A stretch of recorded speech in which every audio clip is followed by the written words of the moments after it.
یہ چینل کسی بھی غیر قانونی کام کو فروغ یا حوصلہ افزائی نہیں کرتا۔ اس چینل کی طرف سے فراہم کردہ تمام معلومات صرف تعلیمی مقصد کے لیے ہیں۔ ہوشیار ہوں اور احتیاط کریں۔ اس پروگرام میں ایسے واقعات کا تبصرہ کیا گیا ہے جو بچوں کے لیے بالکل ہی نامناسب ہے۔ بعض اوقات ہماری تقدیر کا فیصلہ انتہائی عام انتخاب یا اتفاق سے جڑا ہوتا ہے۔ ایک بزنس مین کی فلائٹ چھوٹ جاتی ہے۔ وقت پر نہ اٹھنے پر وہ خود کو کوستا ہے۔ کچھ گھنٹوں بعد خبروں میں اسے معلوم ہوتا ہے کہ وہی جہاز کہیں پہاڑیوں میں گر چکا ہے اور تمام مسافر ہلاک ہو گئے ہیں۔ آج کی ویڈیو ایک ایسے نوجوان کے بارے میں ہے جس نے اپنے دوستوں کی طرف سے پیش کردہ ہوائی جہاز کے ٹکٹ سے انکار کیا اور بس لینے کا فیصلہ کیا۔ افسوس ہے کہ وہ غلط وقت پر غلط جگہ پر آ پہنچا۔ یہ ہے ٹیموتھی میکلین کی کہانی۔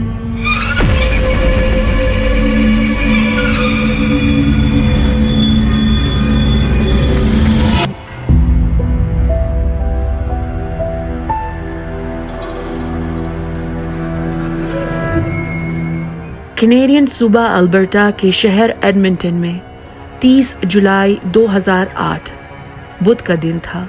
22 سالہ ٹیموتھی رچرڈ میکلین عرف ٹم نمبر 1170 گرے ہاؤنڈ بس میں سوار ہوا۔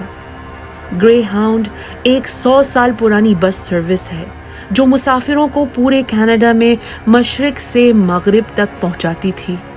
نمبر 1170 بس شہر ونیپیگ جا رہی تھی۔ ایڈمنٹن سے ونیپیگ کا یہ سفر بس کے ذریعے بیچ کے شہروں میں رکتے رکاتے 24 گھنٹے کا تھا، لیکن ٹم کو اپنے گھر لوٹنے کی خوشی تھی۔ اس نے حال ہی میں ایک کارنیول میں نوکری ختم کی تھی۔ کارنیول میں کام کرنا ٹم کے لیے بہت مناسب تھا کیونکہ اسے روٹین کے کاموں سے بوریت ہوتی تھی۔ وہ زیادہ دیر ایک ہی شہر، ایک ہی جگہ اور ایک ہی کام سے بندھا نہیں رہنا چاہتا تھا۔ کارنیول میں نوکری کرتے ہوئے اسے کچھ آزادی ملتی تھی۔ ہر چند دن وہ نئے شہر میں بسیرا کرتے تھے، نئے لوگوں سے ملتے تھے۔ ٹم لوگوں سے بات کرنا اور ان کی زندگیوں کے بارے میں سننا چاہتا تھا۔ وہ جہاں بھی جاتا تھا اس کے دوست بن جاتے تھے۔ مزاحیہ طبیعت کا مالک ٹم کی زندگی میں پیسوں کی بہت کم اہمیت تھی۔ اس نے دنیاوی فائدے کے بجائے خوشی اور خود مختاری کو ترجیح دی تھی۔ ٹم ایک بڑے خاندان سے تعلق رکھتا تھا۔ باپ ٹیموتھی سینئر اور ماں کیرول نے طلاق کے بعد دوسری شادیاں کر لی تھی۔ سگے اور سوتیلے 4 والدین کے ساتھ اس کے دل کے قریب 4 بہنیں امانڈا، وانا، جیڈ، کیٹی اور 2 بھائی کینڈل اور ڈونلڈ تھے۔ وہ اپنی اکلوتی بھانجی ایلا للی پر جان چھڑکتا تھا۔ ٹم کو ساکر، موٹر بائکس اور موسیقی میں بھی دلچسپی تھی۔ اس نے ایک ہری امریکی چھپکلی یعنی اگوانا پالا تھا اور اس کا نام لٹل ٹمی رکھا تھا۔ 30 جولائی کو رات کے 12:05 پر ٹم بس میں سوار ہوا تھا۔ کیونکہ سفر بہت طویل تھا، ٹم نے بس کے پچھلے حصے میں ایک سیٹ پر اکیلے بیٹھنے کا ارادہ کیا۔ آس پاس بیٹھے مسافروں کے ساتھ تھوڑی دیر خوشگوار گفتگو کرنے کے بعد ٹم نے موسیقی سننے کے لیے اپنے ہیڈ فونز پہن لیے۔ 6 گھنٹے بعد سورج طلوع ہو جاتا ہے۔ نئے دن کے آغاز کے ساتھ بس نمبر 1170 راستے میں مختلف شہروں میں رکتی ہے۔ چند مسافر اپنے شہر کی اسٹیشن پر اترتے ہیں، چند نئے چڑھتے ہیں۔ باقی سب اسٹیشن کی دکان سے کھانے پینے کی چیزیں خریدتے ہیں یا سگریٹ پینے باہر نکلتے ہیں۔ ٹم بھی یہی کرتا ہے اور واپس واش روم کے قریب اپنی سیٹ پر لوٹتا ہے۔ ہیڈ فونز پہن کر وہ کھڑکی سے ٹیک لگائے سونے کی کوشش کرتا ہے۔ شام کے 6:55 شہر ایرکسن کے بس سٹاپ پر ایک نیا مسافر سوار ہوتا ہے۔ اس شخص کا نام ونس ویگوانگ لی تھا۔ وہ 40 سالہ لمبے قد کا آدمی تھا۔ اس کا سر منڈا ہوا تھا۔ اس نے دھوپ کے چشمے پہنے ہوئے تھے۔ ونسلی شروع میں بس ڈرائیور کے قریب والی سیٹ میں بیٹھتا ہے، لیکن شہر برینڈن کے بس سٹاپ پر وہ ٹم کے پاس آ کھڑا ہوتا ہے۔ ٹم کو بس میں سوار ہوئے 19 گھنٹے گزر چکے تھے اور ٹم تھک ہار کر مدہوش نیند سو رہا تھا۔ ونسلی اپنا بیگ اوور ہیڈ کمپارٹمنٹ میں رکھتا ہے اور ٹم کی بازو والی سیٹ میں بیٹھ جاتا ہے۔ بس کی بڑی ٹیلی ویژن اسکرین پر film the legend of Zorro چل رہی تھی، لیکن زیادہ تر مسافر سو رہے تھے۔ رات کے 8 بجے 1 گھنٹہ بغیر کسی خلل یا واقعے سے گزر جاتا ہے کہ اچانک ایک دلوں کو ہلا دینے والی چیخ بس میں چھائی ہوئی خاموشی کو چیر دیتی ہے۔ ٹم درد سے چلا رہا تھا۔ ونسلی کے پاس شکار کا ایک بڑا چاقو تھا اور وہ ہتھیار ٹم کے گلے میں اور سینے میں بار بار گھونپ رہا تھا۔ بس کے ایک مسافر کا کہنا ہے کہ ونسلی نے کم از کم 50 سے 60 کے قریب وار کیے۔ ٹم نے اپنی دفاع کرنے کی کوشش کی، لیکن ونس اس پر حاوی تھا اور ٹم کو فرار ہونے کا کوئی راستہ نہیں ملا۔ بس کے مسافروں نے کہا کہ ونس کے چہرے پر ایک بل بھی نہیں آیا۔ روبوٹ کی طرح وہ ٹم کو مارتا رہا۔ ظاہر سی بات ہے، یہ خوفناک منظر دیکھ کر مسافروں میں ہلچل مچ گئی، دہشت کا عالم طاری ہو گیا۔ بس ڈرائیور نے بس کو ہائی وے کے کنارے روک دیا اور سارے مسافر چلاتے ہوئے روتے ہوئے بس سے اتر گئے۔ بس میں اب صرف ٹم اور ونسلی موجود تھے۔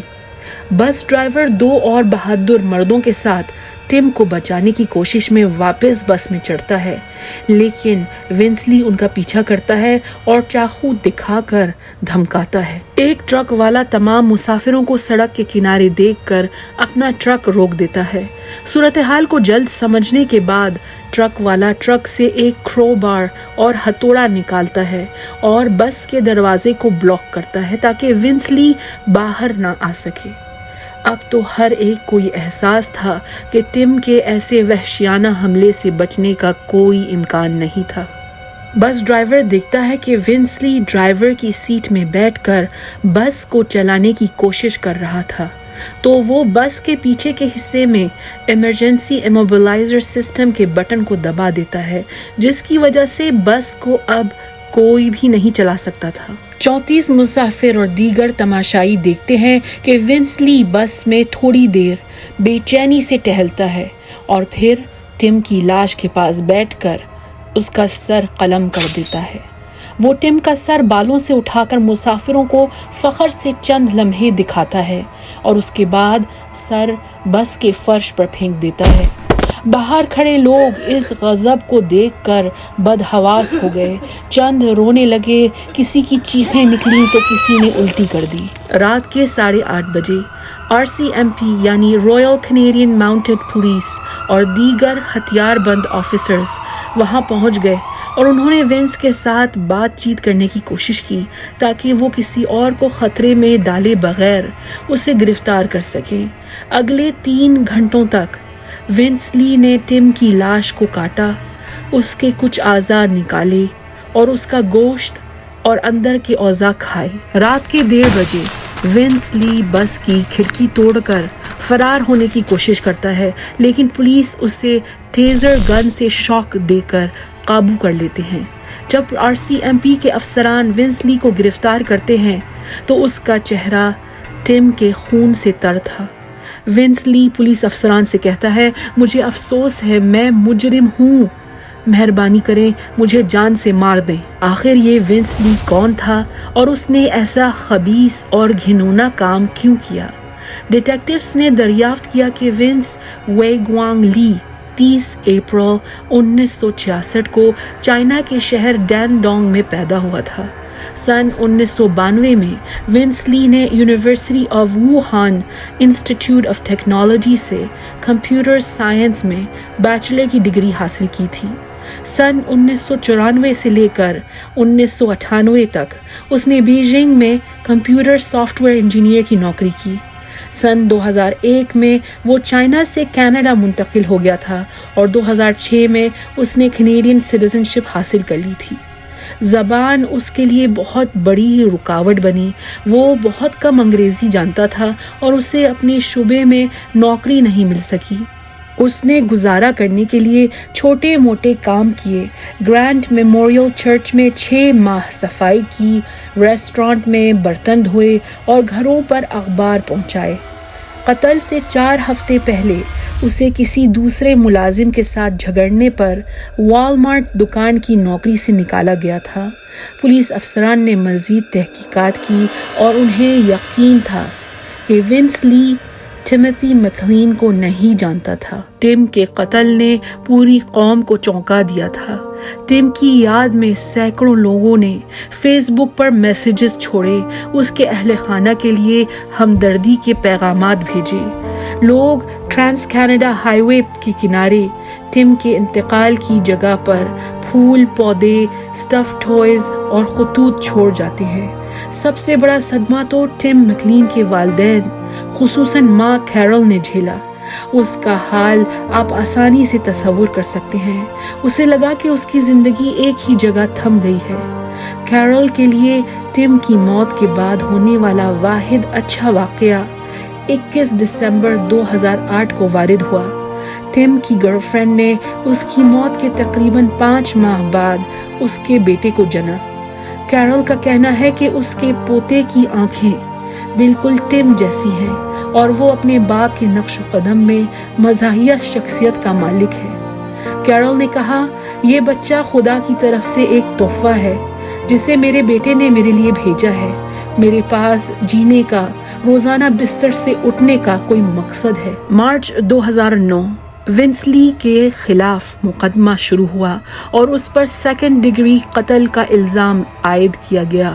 عدالت میں اس کی دفاع میں وکیل نے کہا کہ ونس لی کو چند سال پہلے نفسیاتی بیماری اسکیزوفرینیا کی تشخیص ہوئی تھی اور وہ قتل کا ذمہ دار نہیں تھا کیونکہ اس کا دماغی توازن ٹھیک نہیں تھا. عدالت میں کہا گیا کہ ونس طلاق شدہ تھا لیکن اس نے اپنی سابقہ بیوی اینا کے ساتھ تعلق برقرار رکھا تھا.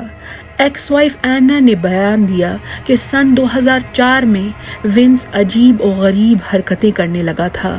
کئی دنوں تک اس نے کھانا نہیں کھایا اور کئی راتوں تک وہ جاگتا رہا تھا. اینا نے گواہی دی کہ ونس لی اکثر روتا تھا اور کہتا تھا کہ اس نے خدا کو دیکھ لیا ہے. اینا نے اس کی مدد کرنے کی کوشش میں اسے نیند کی گولیاں خرید کر دی تھی. ونس لی کے وکیل نے کہا کہ اسے سن 2005 میں نفسیاتی ہسپتال میں داخل کیا گیا تھا لیکن ولیم آزلر ہیلتھ سینٹر سے چھٹی ملنے کے بعد اس نے دوائیں لینا چھوڑ دی تھیں اور سائیکائٹرسٹ سے دوبارہ رجوع نہیں کیا تھا. عدالت میں بتایا گیا کہ ونس لی کو جولائی 2008 میں والمارٹ سے نوکری سے نکالا گیا تھا اور اسی مہینے اسے تصور کے دھوکے یعنی ہلوسینیشنز نظر آنے لگی تھی. ونس لی کو یقین تھا کہ خدا نے اس سے براہ راست بات چیت کی تھی اور شہر ونیپیگ منتقل ہونے کا حکم دیا تھا. ونس لی نے اپنا سارا مال بیچ ڈالا.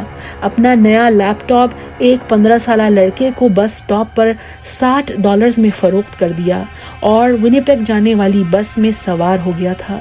وہی گرے ہاؤنڈ کی نمبر 1170 بس جس میں ٹم میکلین بیٹھا تھا. ڈاکٹر سٹینلی یارن نامی ماہر نفسیات نے کورٹ میں گواہی دی کہ ونس لی نے کہا تھا کہ وہ ٹم پر حملے کے دوران آوازیں سن رہا تھا. اسے یقین تھا کہ آواز خدا کی آواز تھی اور اسے ٹم کو جان سے مارنے کا حکم دے رہی تھی. آواز کہہ رہی تھی، اس لڑکے کے اندر شیطان رہتا ہے، اسے مار دو، اس کی گردن کاٹ دو تاکہ وہ دوبارہ زندہ نہ ہو سکے. بغیر کسی اشتعال کے ونس لی نے ٹم پر حملہ کیا اور بیچارے 22 سالہ لڑکے کی شدید پرتشدد موت وارد ہوئی. اس پر 50 سے زیادہ ریمبو سٹائل کے چاقو سے وار کیے گئے تھے. اس کے کچھ اعضاء نکالے گئے تھے، اس کی آنکھیں، اس کے دل کا کچھ حصہ، اس کا گوشت اور کھال غائب تھے. ٹم کے جسم کے حصے بس میں پلاسٹک کی تھیلیوں میں پائے گئے. ڈیٹیکٹیوز کا خیال تھا کہ اس کی آنکھیں اور دل کا ٹکڑا ونس نے کھا لیا تھا. ٹم کے کان،